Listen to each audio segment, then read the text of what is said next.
Gente, outro vídeo aqui para mostrar a vocês o pé de ovo, que é um pé de ovo. Isso é ovo. Será que tem gema? Segura aqui para ver se tem gema nisso. Ou se só é água. Mas dá para ver que tem gema. Eita beleza, deixa aí.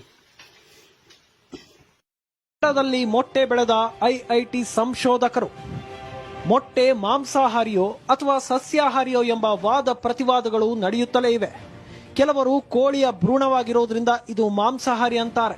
ಇನ್ನು ಕೆಲವರು ಪೂರ್ತಿ ಕೋಳಿಯ ರೂಪ ಪಡೆದುಕೊಳ್ಳದ ಕಾರಣ ಅದು ಸಸ್ಯಾಹಾರಿ ಅಂತ ವಾದಿಸ್ತಾರೆ. ಆದರೆ ಇದಕ್ಕೆಲ್ಲ ಈಗ ಬ್ರೇಕ್ ಬಿದ್ದಿದೆ. ಗಿಡದಲ್ಲೂ ಮೊಟ್ಟೆ ಬೆಳೆಯಬಹುದಾಗಿದೆ. ಅರೆ, ಗಿಡದಲ್ಲಿ ಮೊಟ್ಟೆನಾ ಅಂತ ಹುಬ್ಬೇರಿಸಬೇಡಿ. ಇದು 100ಕ್ಕೆ 100ರಷ್ಟು ಸತ್ಯ.